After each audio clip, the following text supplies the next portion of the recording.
Our text, Proverbs 13:20, He that walketh with wise men shall be wise, but a companion of fools shall be destroyed. Ito pong sinabing ito ni King Solomon para sa akin po ay po pwedeng i-consider po natin na paalala at babala na rin sa ating pong lakad sa buhay na ito. Alam niyo po, ang mga pinipili po nating mga tao na maka-impluwensya po sa atin, mga kapatid, ay meron pong magiging epekto sa usapan ng ating pong pag-uugali, sa ating pong character, sa ating pong conviction, sa ating pong conduct. Ano po? Kaya ito pong talata natin ay nagpapaalala na talagang ang wise companions ay makatutulong upang tayo po ay mag-grow, mga kapatid. At siguro po, yung kabilang panig nito, yung kabaliktaran. Kaya napakahalaga na makinig po tayo ngayon sapagkat ito po ay panawagan, lalo na sa mga nagsasabing mananampalataya, na medyo tayo po ay magkaroon ng tinatawag na tamang pagpili ng ating pong mga makakasama. Yung ituturing po nating ka-close, ituturing po nating kaibigan. Make sure na dito po sa paalala ng talata ay magiging maayos po tayo. Ang sabi po ni King Solomon, again, He that walketh with wise men shall be wise, but a companion of fools shall be destroyed.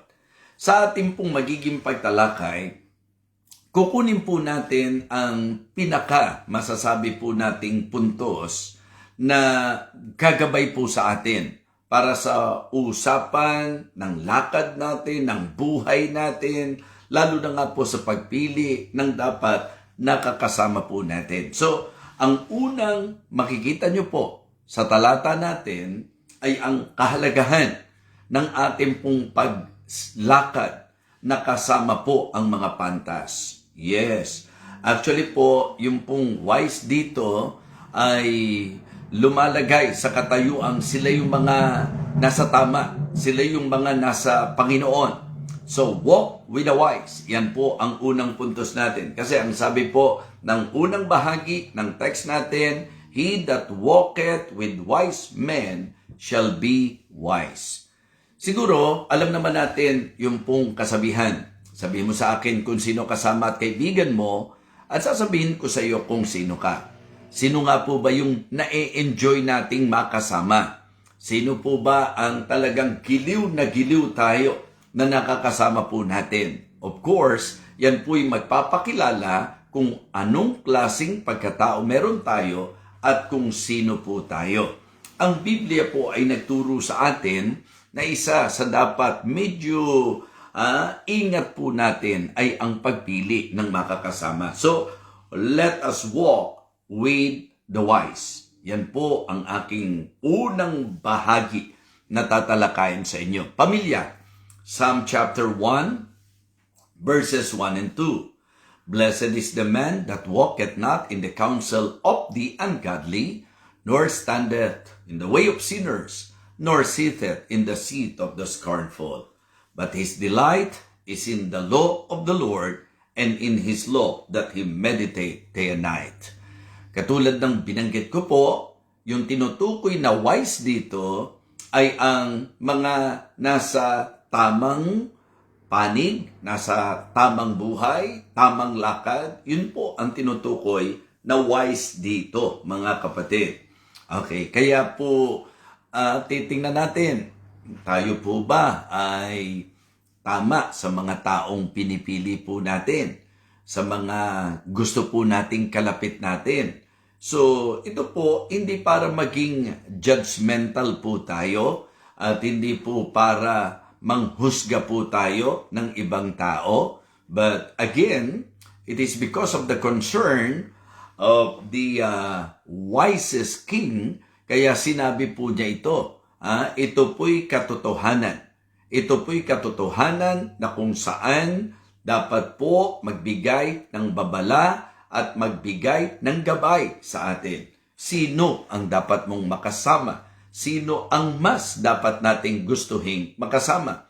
Sino po ang madalas nating nakakausap at kanino po tayo maggiliw na nakikipag-usap? Sa lakad natin, sa pamumuhay natin, sino ang madalas nakakasama po natin? Mga kapatid, let us walk with the wise. Amen? Sa Proverbs chapter 9 and verse number 9, ang sabi po, give instruction to a wise, and he will be yet wiser. Okay? Teach a just man, and he will increase in learning. So ito po ay makikita niyong totoong-totoo even sa paggamit natin ng observation. 'Di ba? Ang masarap na makasama, mga kapatid, ay yung pong mga pantas na alam kung paano po tumanggap ng turo at ng masasabi nating payo. Kaya nga ang sabi po niya, okay, magbigay daw po tayo ng instruction sa wise men, lalo pa siyang magiging pantas. Mga kapatid, turuan mo ang matuwid na tao at lalo pang madaragdagan, di ba? And he will increase in learning. Sa Colossians chapter 2, verses 6 and 7, ang sabi po, as ye have therefore received Christ Jesus the Lord, so walk ye in Him, rooted and built up in Him, established in the faith as ye have been taught, abounding therein with thanksgiving. Alam niyo po, kahit sa usapang church, ang dahilan po kung bakit ini-encourage natin ang mga mananampalataya na huwag pong pabayaan ang pagtitipon. Kasi po, kung merong dapat sana tamang nakakasama, ito yung kasama mo sa church. Kaya nga po, mga kapatid, para sa akin, talagang problema kapag kasama mo na sa church, hindi mo pa nakakasundo. Isa pong bagay na para sa akin questionable, na kung sinasabi natin na tayo po'y mananampalataya, kung kahit ang mga Kristiyano na nakakasama mo ay hindi mo nakakasundo, marahil po merong dapat suriin sa atin pong mga sarili. Alam nyo ang utos ng banal na kasulatan, di ba? Sa Hebrews chapter 10 verse number 25, ang sabi po, not forsaking the assembling of ourselves together as the manner of some is, but exhorting one another, and so much the more as ye see the day approaching. Huwag daw po natin pabayaan ng pagtitipon na kagaya ng pagpapabaya na ginagawa ng iba. Kundi mga aralan tayo sa isa't isa. Yun ang pinakamasarap makasama mo. Yung pwede mong makaaralan. Amen? Yung po pwede mong makasharean. Ang pakasarap po, minsan kahit nga sa tawagan lang sa telepono, nakaka-enjoy kausap. Yung pagka nakausap mo, magandang impluensya ang makukuha mo. May karunungan, meron pong mga bagay na may kinalaman sa ikalalago ng buhay pananampalataya mo. Yung bang pwede po na magsabihan kayo, pwede po magpaalalahanan kayo, pwede po na magpalakasan kayo, na talagang magpalitan po kayo ng words of wisdom and encouragement. Yun po ay isang napakagandang bagay. Kaya dapat po kasi talaga lumalalim tayo sa Panginoon. Kaya po yun din ang dahilan kung bakit ang sabi po ng utos, huwag pabayaan ang pagtitipon. But it is good to consider na bago po sinabi yung huwag pabayaan ang pagkakatipon, meron munang isang masasabi nating magandang paalala na po pwede nating i-consider. Sa verse number 24 po, okay? Verse number 24, ang sabi, and let us consider one another to provoke unto love and to good works. Okay? Exhorting one another. So, mahalaga na ang Kristiyano po, kung meron siyang i-enjoy na kasama, dapat yung kapag ka nakausap mo, talagang may makukuha ka. Okay? May madaragdag sa'yo. Yung ang i-enjoy niya, na usapan nyo ay usapan na magbibuild ng iyo pong buhay pananampalataya, yung pong mag-i-increase ng iyo pong alam tungkol sa Diyos, yung pong lalong magpapalapit sa iyo sa buhay mo sa Panginoon, yun po ang dapat. Kaya walk with the wise. Lumakad tayo na ang ating piliing makakasama ay ang mga pantas na kung saan sila po ay nasa tamang lakad, sila po ay nasa tamang kaisipan, sila po ay nasa tamang kaaralan o turo, sila po ay nasa tamang practice. Yun po yun, mga kapatid. Kaya nga sabi ko, kung ang pag-uusapan, church, at mga kapatid mo sa Panginoon, hindi ba dapat yun ang makagawian po natin? Kasi huwag nyo pong iisiping porke nasa church tayo, lahat tamang makasama natin. Maganda sana. Di ba? Maganda po sana. Pero kapag ka po ginamitan natin ng discernment, dapat ma-discern mo. Yung kapag ka nakausap mo, medyo may spiritual benefits ba? Yung kapag ka nakausap mo, talagang magiging tulong sa iyong paglago. Kaya nga ang sharing po, isa sa magandang practice di ba? Ng mga Kristiyano.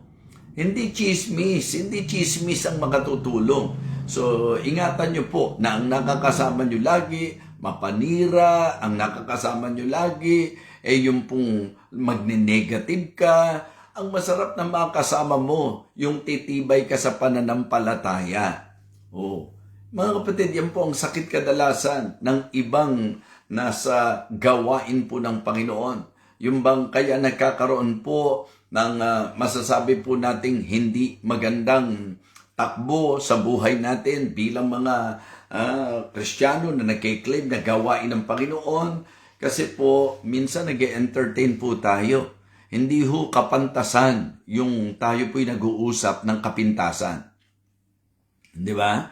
Hindi po kapantasan na ang pinag-uusapan natin mga kapintasan. Ang maganda po mga kapatid, yung kapag ka nag-uusap tayo, yung bang ang pinaka-intensyon ng ating puso ay ang maging kalakasan po tayo ng ating pong makakausap. Again, sinabi po ng Psalm chapter 1 verses 1 and 2, Blessed is the man that walketh not in the counsel of the ungodly, nor standeth in the way of sinners, nor sitteth in the seat of the scornful.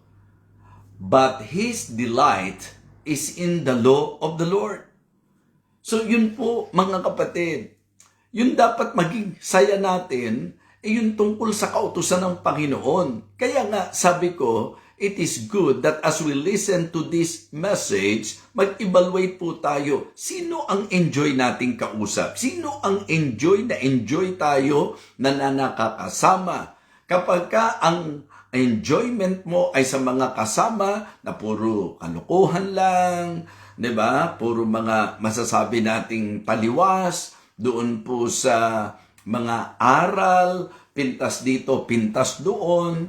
Mga kapatid, hindi po magiging maganda at makatutulong. Hindi po makatutulong. So kaya nga sabi ko, let us develop the attitude of exhortation, exhorting one another, encouraging one another, edifying one another. Yun po dapat mga kapatid. Yung bang, minsan maganda rin may tinatawag tayong brainstorming. Yung bang mag-uusap tayo ng mga topic sa Bible, and then tayo po ay magpapayamanan ng diwa para sa palakasan at hindi po sa pagalingan. Mga kapatid, ang akin pong gustong ipunto sa unang puntos natin ay yung sinabi po ng talata mismo. He that walketh with wise men shall be wise. Kaya kung gusto nating mas maging spiritual pa, makipag-usap po tayo sa mga makatutulong para sa ating pong spirituality. Kung gusto po nating mas marami pang malaman, mga kapatid, hindi natatapos kasi ang pagkatuto Diba? Continuous po ang learning. Hindi po yan basta natatapos mga kapatid. And it is good to somehow consider the example of the Apostle Paul that as he served the Lord, as he do the task, as he is, sabihin nating, continuing in running the race, mga kapatid, talagang ang gusto niya is to know Christ more, and more. Diba? Yun po. Kaya ang piliin nyo pong makakasama, yung pong magiging wise kayo. Ang piliin nyo pong makasama, yung magiging positibo kayo. Yun po yung pinaka-principle at application na gusto kong sabihin sa inyo. He that walketh with wise men shall be wise. Siya na lumalakad na kasama ng pantas ay nagiging pantas. Okay? Siya na lumalakad sa kasama ng mga matitino, ay magiging matino. Siya na kasama doon sa mga lakad na ang kasama po niya ay ang mga nagmamahal sa Diyos, siya ay magmamahal sa Diyos. So kaya ulitin ko po, usapang impluwensya po ito. Alright? Sabi po ng Proverbs 9:9, give instruction to a wise man, and he will be yet wiser. It's a just man, and he will increase in learning. Tanong niyo po sa sarili natin, tayo po ba ganon? Na kapag ka po tinuturuan, natututo talaga. Diba? Yung pong idea na pagka binibigyan po ba tayo ng instruction, lalo tayong nagiging wise, mga kapatid. Alright? Number 1, walk with the wise. Number 2, walk away from the wicked. Walk away from the wicked. So, ibig sabihin, iwasan natin, lumayo tayo sa masama naman. Kasi ang sabi po nung ikalawang bahagi, but a companion of fools shall be destroyed. So yung pong ginamit na salitang wise, ipinakita ko po sa inyo na hindi lang ito ang pinag-uusapan doon, kundi yung positive traits, mga kapatid, ng isang tao. Diba? Na kapag ka ikaw ay lumakad, nakasama ng mga matuwid, lumakad nakasama ng mga mabuti, lumakad nakasama ng mga positibo, lumakad nakasama ng mga talagang masasabi nating makadiyos, yun yung idea, yun po yung pinaka-konsepto na gustong sabihin. Na ang lumalakad nakasama ng wise ay magiging wise. Kasi nga po, yung kasama mo, makaka-impluensya sa iyo. Kaya nga ang title natin, Choose Your Companion. Aralin niyo po sa buhay ng ministry. Kapag ka ang lagi mo pong kasama ay yung talagang on fire sa Panginoon at laging positibo sa takbo ng buhay paglilingkod sa Panginoon, tingnan niyo po kung ano ang nagiging impact niya sa buhay mo. So kaya mga kapatid, yun po yun. Now dito, yung salitang fools naman, hindi lang yung walang alam, kundi yun po yung negative side. Kaya nga lumalabas, dalawang side lang naman lagi positive at saka negative. Ginamit dito yung wise at saka yung fools. So po pwedeng sabi good at saka bad, positive at negative. Yun po yan. Mga supportive at saka mga masasabi po nating rebellious. Okay? Mga builder at mga destroyer. Ganyan lang po lagi. So, ang pagpili ng makakasama ay napakahalaga. So, walk with the wise and walk away, diba? From the wicked. So, tayo po ay lumayo naman doon sa masasama. Sa Biblia po, dami pong mga talata na po pwede tayong i-consider. Katulad po nung sinabi sa Proverbs, siguro po yung sa 1 Corinthians na lang. 1 Corinthians chapter 15, verse number 33. Diba? Ang sabi po, be not deceived. Evil communications corrupt good manners. Kanina po kasi sasabihin ko po doon sa Proverbs, yung mga kinapuputan, yung mga galit ang Diyos. At kasama doon, yung mga mapanirang dila ay yung gossip, diba? Lying tongue. Yun po ang ibig ko pong sabihin. Pagka ganun na nakasama mo, wawasakin ka niyan. Sisirain ka niyan. Kaya importante po na bigyang pansin po natin. So again, sabi po ni Paul sa mga taga-Korinto, be not deceived. Huwag kayong padaya. Evil communications corrupt good manners. Kaya nga, huwag mong palabasin na wise ka, huwag mong palabasin na mabuting Kristiyano ka kapag ka ang enjoyment mo ay ang mag-usap ng mga negatibo at mga kasiraan. Opo, mga kapatid, hindi po talaga iyon ang kalooban ng Panginoon. Okay, tingnan niyo po sa Proverbs. Proverbs chapter 22, verses 24 and 25. Sabi po, make no friendship with an angry man. Okay? Lest thou learn his ways and get a snare to thy soul. So, alam niyo yon, yung kapag ka po ang nakakasama natin ay ang impluensya po, hindi tama, yung pong katulad nga nung sinasabi po ni Solomon, make no friendship with an angry man, lest thou learn his ways and get a snare to thy soul. Sa 2 Corinthians chapter 6, verse number 14, malinaw po yan. Be ye not unequally yoked together with the unbelievers. So sinabi po doon yung mga kadahilanan. And then, sa sulat ni Pablo sa mga taga-Tesalonica, sa chapter 3 verse 6, withdraw yourselves from every brother that walketh disorderly. Mga kapatid, mahalin natin ang ating mga kapatiran, pero wag natin payagan na ang ungodly influence ay makapasok, makapenetrate, mga kapatid, at mag-dominate. Wag. Kasi sisirain ito pati values mo. Sisirain po nito pati views mo, mga visions mo. Hindi po ba? So, kaya ikaw na napaka-positibo sana na naglilingkod sa Diyos, pagka pinayagan mo na ang nakasama mo, ang nakawilihan mong nakaka-fellowship ay ang mga negatibo at hindi po talaga all out sa gawain ng Panginoon, talagang paboritong manira at mamintas. Naku, delikado po yan. Nakakawasak po yan. So, kaya sabi po, but a companion of fools shall be destroyed. So, ang ibig sabihin, pag ikaw ay nakisama doon sa mga mangmang, nako, ikasisira po natin yan.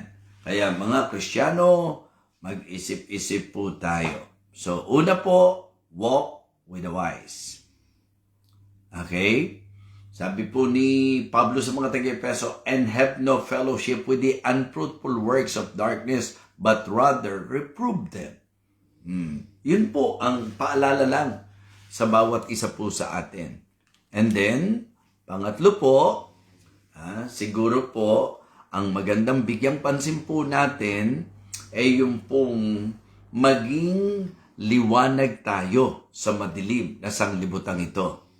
Okay, una, mga kapatid, walk with the wise. Number 2, walk away or withdraw from the wicked. And then, witness to the world. So, yun po ang pwede na magawa po natin. So, choose your companion because if we will, consider the will of God sa mga anak niya, maging witness, maging saksi po sa Kanya sa mundong ito. Kaya nga ang paalala natin lagi sa Matthew chapter 5 verse 16, let your light so shine before men that they may see your good works and glorify your Father which is in heaven. Sa Philippians chapter 2 verse 15, that you may be blameless and harmless, the sons of God without rebuke in the midst of a crooked and perverse nation, among whom ye shine as lights in the world. Okay? Sa Colossians chapter 4 verses 5 and 6, walk in wisdom toward them that are without. Let your speech be always with grace, seasoned with salt, that it may minister grace unto the hearer. So, yun po ang kalooban ng Panginoon. Diba? Sa sulat ni Pedro, and be ready always to give an answer to every man that asketh you a reason of the hope that is in you. So, ang Kristiyano po, kaya kailangan pumili ng makakasama dahil nga po sa tinatalakay natin, yung kasama mo ay magkakaroon ng impluensya sa buhay mo. Kaya naman marapat lang na maging maingat tayo. And the best thing and the right thing to do is walk with the wise and to walk away sa mga wicked, mga kapatid. So, yan pong paalalang yan para sa akin po ay dapat maging paalala natin sa isa't isa at maging sa atin pong sarili. So, kaya again, choose your companion. Piliin po natin ang sinasamahan po natin. Hindi dahil sa ikaw ay meron pong tinatanging tao, kundi gusto mo lang masunod ang paalala na sinasabi po ng banal na kasulatan. Sapagkat yan naman po ang kalooban ng Panginoon. Mga talata po yan, yung binigyan po natin ng pansin. Kaya po, mga kapatid, magandang ma-memorize nyo po itong talatang ito. Ang sabi po, he that walketh with wise men shall be wise, but a companion of fools shall be destroyed. Gaano na po karami ang napahama dahil sa kung sino nakasama niya? Gaano po karami na ang napariwara ang buhay dahil sa nakasama niya? Gaano po karami ang mga mananampalataya na kung tutuusin, napaka-positibo ng pagtanaw sa ministeryo, pero dahil may maling nakagrupo sa church, may mali pong mga nakasama sa church na imbis na wise, imbis na mga tao na gumagawa, Kristiyano na gumaganap ng kalooban ng Diyos, ang nakasama po yung mga negatibo, mapanira, saan po dinala? Ano po ang naging resulta? Di ba? So, kaano karami na po ang nakorrupt? Ang kanilang buhay pananampalataya dahil sa nakakasama. Hindi po pwedeng ganun lang po yun. Laging may kinalaman sa buhay mo kung sino ang nakakasama mo. Let us pray. Dakilang Diyos, salamat po na kahit po sa ganitong kaparaanan ay binigyan mo pa rin kami ng pagkakataon upang mapag-aralan ang iyong banal na salita. Lord, thank you for this reminder. I hope and I pray na ang message na ito ay hindi lamang nagpaalala, kundi magdala po sa amin pong buhay na kung saan talagang iingatan po namin ang amin pong mga sinasamahan. Nawa Panginoon, piliin po namin ang mga kasama na lalago kami, mas lalo kaming magkakaroon po ng lalim sa aming buhay pananampalataya, mas lalo po kaming hihigpit ng yakap sa ministeryo, mas lalo po kaming magiging useful sapagkat pinili namin na makasama ang mga kapwa namin Kristiyano na talagang nakasentro sa lakad na talagang ayon sa kalooban mo. And thank you rin po na na-remind kami na mag-ingat kami sa mga nakakasama na laging negatibo, yung pong inilarawan mo ng mga fools na magdadala po sa amin sa pagkawasak kung kami po ay makikisamang parati sa mga mangmang. Kaya dakilang Diyos, umaasa po ako na ang mensaheng ito ay magiging gabay namin sa aming paglakad at sa aming pong pamumuhay. Muli po, patuloy mong pagpalain ang bawat isa. Ingatan mo po ang aking asawa hanggang siya po ay makarating sa Pilipinas, sa aming pong tahanan. Lord, sa iyo ko po siya ay pinagkakatiwalang lubos. Ganon din po ang mami po ni Mami Maan, si Mama, siya po ay iyong patuloy na talagang katagpuin, Panginoon. At ang aming pinangahawakan ay ikaw. Dakilang Diyos, hiling ko rin po ang mga ministeryo sa Pilipinas, maging ang coming and approaching camp ng England, Panginoon, ng ilang mga Baptist churches na magsasama-sama, maging ang mga speakers, dakilang Diyos, pagpalain mo po. Muli, aming Ama, pinupuri ka namin at niluluwalhati. Salamat po sa ministeryo ng Believer's Breakfast at salamat din po sa iyong enabling grace sa akin po bilang iyong lingkod. I praise you and thank you, Lord. In Christ's most precious name, Amen.